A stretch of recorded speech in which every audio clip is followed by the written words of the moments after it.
Pop Culture Cafes Radio presents Classic Westerns.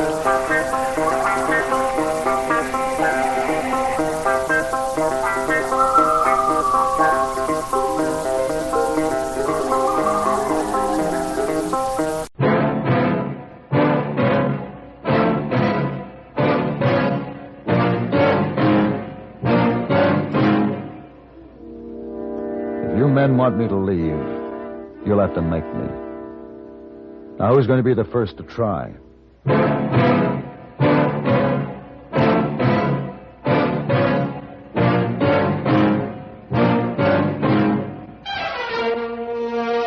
Have Gun, Will Travel. Starring Mr. John Daner as Paladin.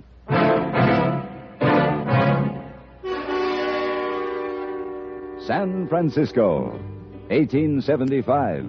The Carlton Hotel, headquarters of a man called Paladin.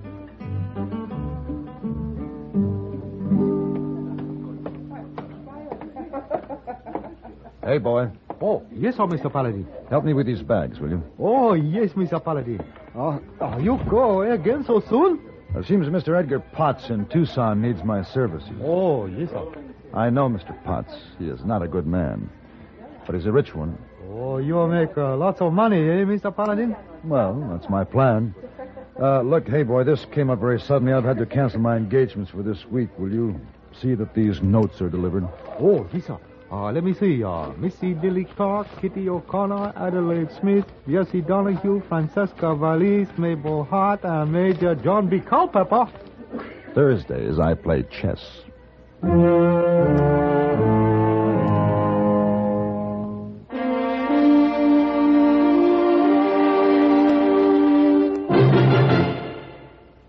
Even if you've had embarrassing dandruff for years, you can get rid of it now in 3 minutes. That's all it takes with Fitch Dandruff Remover Shampoo. Yes, unsightly dandruff's gone in 3 minutes with Fitch, quickest, easiest of all leading shampoos. What's more, using Fitch regularly is guaranteed to keep embarrassing dandruff away. Just apply in the unique Fitch manner. Before you wet hair, rub in 1 minute. This way, Fitch shampoo penetrates right down to the scalp. Next, add water. Lather 1 minute to wash every trace of dandruff out of your hair. Then rinse 1 minute.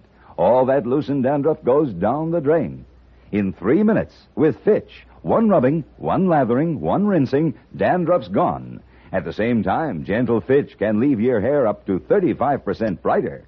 To get rid of dandruff problems forever, brighten hair too. Use Fitch regularly. Get Fitch Dandruff Remover Shampoo today, only 59 cents.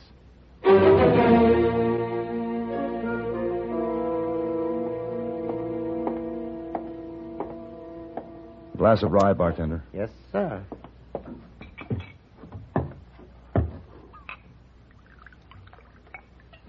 There you are. Come in on the stage. Yeah. Figure to stay a while in Brotherton? No, as soon as they get that axle fixed, I'm going on to Tucson. Where you from? San Francisco. Great little town, Frisco. Yeah. Noisy in Brotherton. What's going on? Well, now, wait till I get around there. We'll just go have a look-see. We warned you, Indian. We told you it was going to happen. Now, you listen to me. You get rid of every head of that disease stock on your place, Injun. Or we'll do more than keep you within your boundaries. We'll burn you out. House, hide, and hair. I guess it ain't nothing. Might as well go back and finish your drink. He shot that Indian's horse. Now, you take that carcass away and burn it. There's sickness enough without you savages bringing in more. Come on, Petey. Who are those men? The one on the big roan's McNally. The other's Peavy, his foreman. And the Indian? Joe Whitehorse. He's got a little ranch, borders on McNally's spread. I see. He's an educated Indian. They're the worst kind. Yeah, I'm sure of it. Why did he kill his horse? Rough him up like that? I don't know. It ain't my problem, mister. Where's the livery stable? North end of town.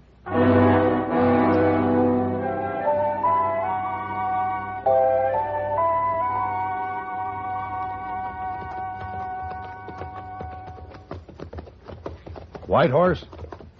Yes? My name is Paladin. This is my card. Have gun, will travel. I see. Thank you, Mr. Paladin. Not interested? If I had money to hire you, I wouldn't be hiking 20 miles carrying this saddle. I would have another horse. I happen to be going your way. Why don't you put your saddle over this other horse of mine? No obligation. It is right to tell you, even if I had money, I would not hire you. I don't hold with men who follow the gun. I agree, Mr. Whitehorse. It's not a practical business, but 20 miles is a long walk. And this is a heavy saddle. I accept your kind offer, Mr. Paladin.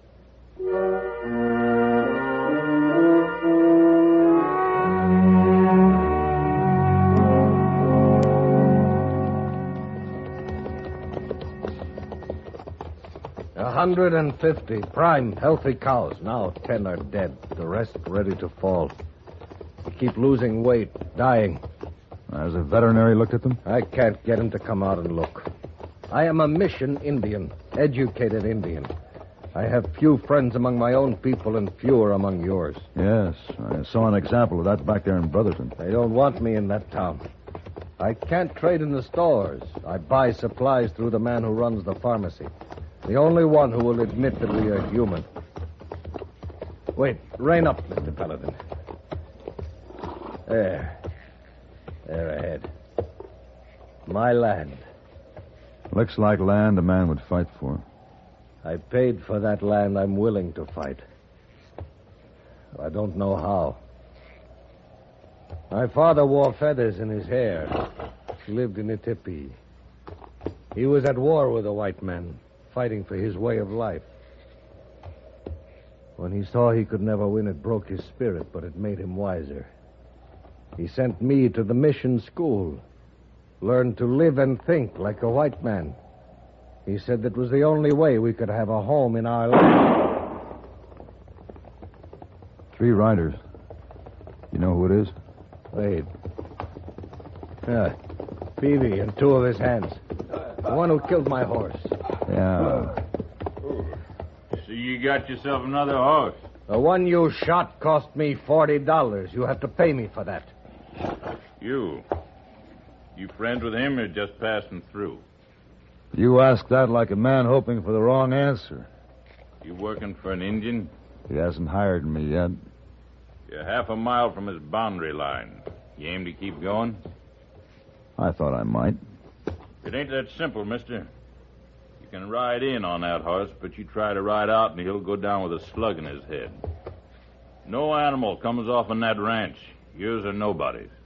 Mr. Paladin, he means what he says. You saw that in town. You're going to lose 2 good horses.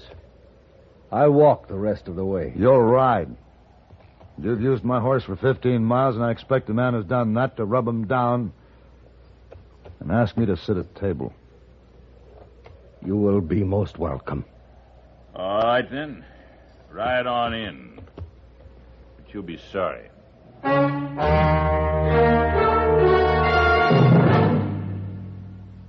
I was a teenage germ.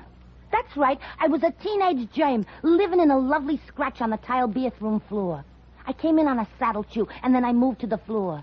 There were millions of us germs, playing rock around the sink or hide and infect. My hostess was a wonderful woman. Every week she'd splash all around us with nice warm soap and water. But then some rat squealed to her about Lysol, and we had to beat it. Lysol kills germs. It was murder. Yes, if you're a germ, you'll hate Lysol, because Lysol kills disease germs, many deadly viruses, too. Lysol also destroys bathroom odors. Cleaning every week with Lysol in the suds disinfects your bathroom from one cleaning to the next as nothing else can. A little Lysol brand disinfectant in the suds makes your favorite cleaners work better, including many that claim to sanitize. Lysol is now available in regular or pine fragrance, as little as 29 cents. We're looking for a new bathroom to live in. How about yours?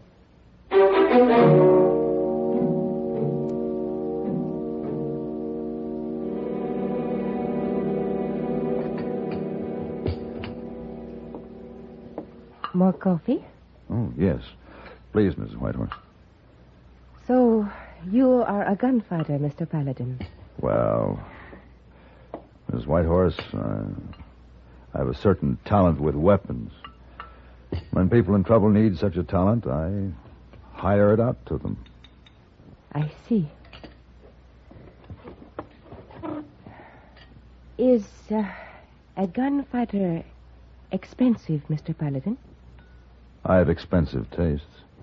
Joseph, I like my home. I want to stay here. I think all we need right now is time. Every day more stock dying.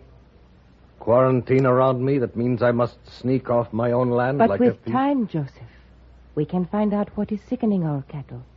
We can build a healthy herd.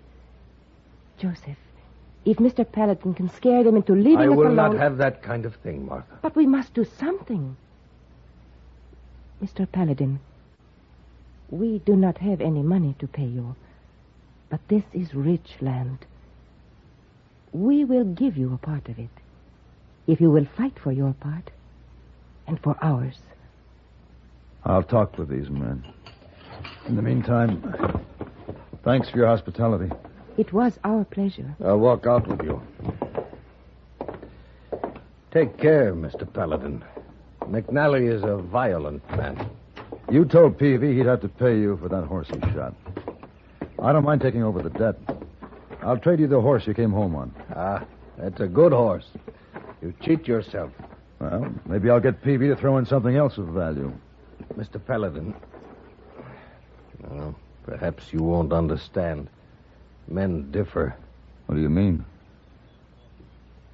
When I walk out of my house onto my own land, it gives me a good feeling. I love this place. It has given me pain, but there is something. This is mine. This handful of earth here. This is mine. Certainly. It's just like a... Wait. Your handful of earth there. Where? Here. Put it in this handkerchief. Here, in the handkerchief. Good. I don't understand. Strange man, Mr. Paladin. That's right, and I've just had a strange notion. I'll see you again, Mr. Whitehorse.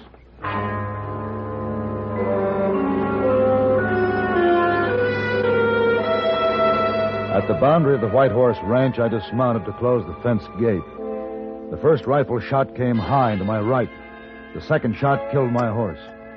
Both of them had come from somewhere in the brush behind me. I had an idea who had fired them, and I had the score to settle with them.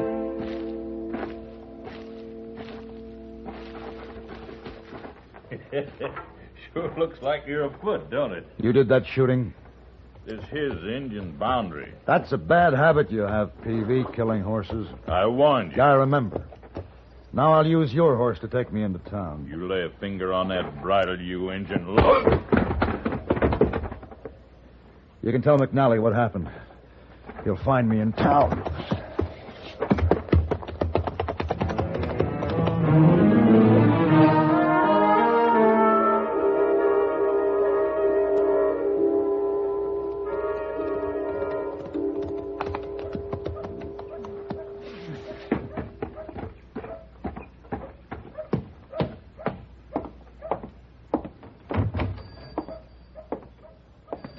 Is this the only pharmacy in town? Oh, yes. My name's Reinhardt. What can I do for you? You know the White Horses? Oh, you mean our thieving, scalping, overeducated local Indian? I do. Oh, and before you say your piece, let me inform you that this is the only store in town that'll do business with them, and proud to say it. Now, what's on your mind? Are you set up to make a chemical analysis, Mr. Reinhardt? Chemical analysis? Son, I've got the most complete laboratory south of San Francisco, back there just gathering dust. Where's there a place for science in a town where they bury a chicken head by the light of the moon to get rid of warts? Let me tell you something, mister. McNally, he tells the citizens how to think. And speaking of the devil... McNally? He's probably looking for me. Oh, what for? Here, take this. What in tarnation do you want me to do with a clod of dirt? Now, we're only supposing, Mr. Reinhardt. Run a test on this, and I'll talk to you later. Okay, but it don't make any sense.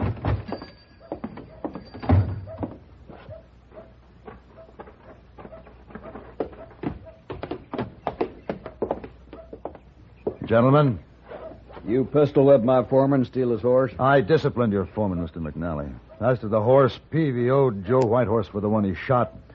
I took over the debt and settled it. You working for Whitehorse? What kind of men are we breeding that takes wages from an engine? I couldn't get $1 out of him. He doesn't have one. That's why I'm here. Well, if you're not with the engine, what's on your mind? I want to be hired. We're doing all right. You're wasting your time trying to starve Whitehorse out. You don't have to starve. I offered to buy his place. At a profit? I offered him $10,000. Why are you so anxious to own his land? His land's good, and there's water, and I don't aim to raise my children next to some savage. Besides, he's aiming to let that cattle sickness spread over the whole range, wipe us all out on account of he hates us so. Perhaps I can persuade him to sell. How? His willingness will increase in ratio to the size of my fee. How willing do you want him to be? All right, you're hired. Get on out to his place. First, you go to the bank and draw some money. I think Whitehorse would want to be paid off in cash. That's a lot to trust you with. Well, then you carry it. And carry an additional $2,000, Mr. McNally. My fee. $2,000? How much money you think I have? How much do you hate Indians? I have some business in the pharmacy here. Then I'll see you at the Whitehorse Ranch.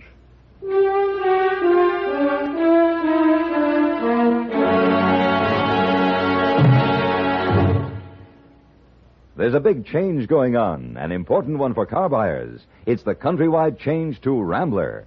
Passing car after car in sales, Rambler now leads all but 2 other makes in state after state. What does it all mean? That Rambler has what people want and cannot get in other cars. Rambler is the quality compact car. For instance, Rambler has plenty of hat room, shoulder room, and leg room for 6 big people. Yet Rambler is so trim on the outside, it handles and parks with the greatest ease. For first cost, gas economy, and resale value, Rambler is America's top economy car. Yet only Rambler offers the fine features of personalized comfort. There are front seats that glide back and forward separately to perfectly fit short legs or long, adjustable headrests, airliner reclining seats, twin travel beds, finest air conditioning at lowest cost. Throughout, Rambler engineering is more advanced, Rambler workmanship more careful. Come in and drive the quality compact car, Rambler. See your Rambler dealer.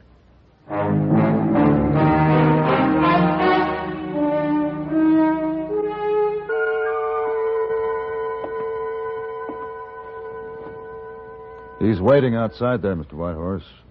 You've already overtaxed his patience. You didn't understand me, Mr. Paladin. I won't sell. You can do a lot with that cash. I won't be pushed off my land. I stay here. I told McNally you'd sell. Then you tell him you were mistaken.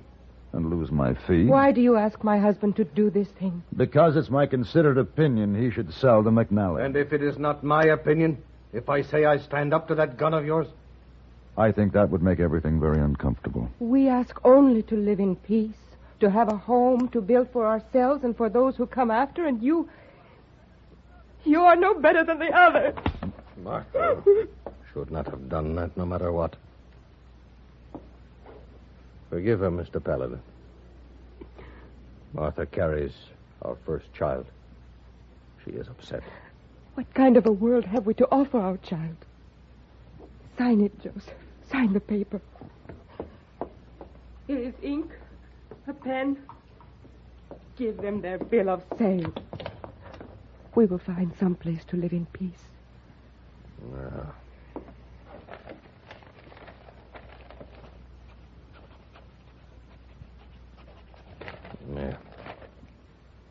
You have earned your money. I'll tell McNally he can come in and take possession. Mr. Paladin, one day you will meet a gun faster than yours. That's probably true, Mrs. Whitehorse.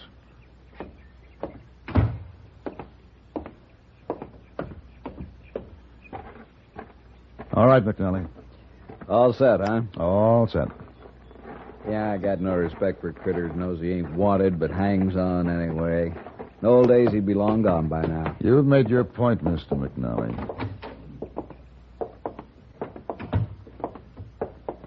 Here is your bill of sale, McNally. It is your ranch now. And you got the money? That does it. Not quite. Let's not forget $2,000. Oh, sure. See me in town. I see you now, McNally. Oh. Yeah. Thank you. White Horse, learn something from this business. You Indians have reservations all over the country. That's where you belong. Mr. McNally is a man of deep prejudices. And not soft about them, neither. Ooh, anything but soft. If it hadn't been for your sickly stock, he'd have found another reason to starve you out. He did not starve us out. It was your gun that drove us off our land. My gun did you a favor, Mrs. Whitehorse. This land is useless. It's poison. Don't try to pasture cows here, McNally. They'll die. I'll get rid of that disease. I'll burn everything down to the dirt. But you can't burn the dirt, and that's where the poison is. You're crazy. I had the soil analyzed. It contains a certain element that affects all vegetation. It's called molybdenum, if you want to investigate it. On my land? McNally's land. I remembered that I'd seen this cattle sickness once before down on the San Joaquin Range. So you knew this? Suspected it. Mr. Reinhardt verified it. If this is true. It's true. But then I cannot keep this money. Oh, yes, you can. You dirty lying cheat. Good day, Mr. McNally. Indian lover. Mr. Paladin. I'm sorry I had to do it this way, but it's difficult to conspire with an honest man. Mrs. Whitehorse, I want to leave this fee from Mr. McNally as a gift for your child who is yet to be born. That is a great deal of money, Mr. Paladin. I cannot take it. Oh, please accept it. For your child, with my apologies for this imperfect world we have to offer him, and my hopes for a better one in his lifetime. Thank you, Mr. Paladin.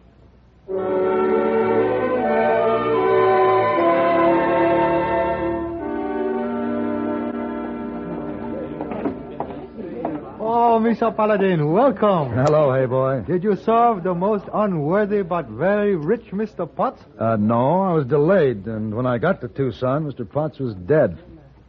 His wife shot him. Oh, then you don't make lots of money. Your whole trip be wasted, eh? Too bad. Not at all, hey boy. On the contrary, I found it quite rewarding. Oh, you have someone wait for you upstairs in room. Oh, well now. Yes, Major John B. Culpepper. It's Thursday, remember?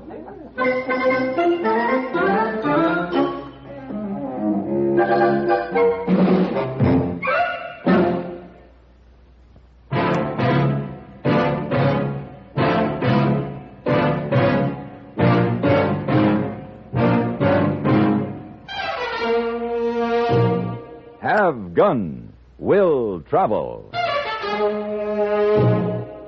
Created by Herb Meadow and Sam Rolfe, is produced and directed by Norman McDonnell, and stars John Daner as Paladin, with Ben Wright as Hayboy.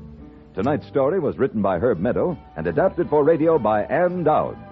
Featured in the cast were Lawrence Dotkin, Harry Bartell, Lillian Bayef, Joseph Kearns, Edgar Barrier, and Barney Phillips. Hugh Douglas speaking.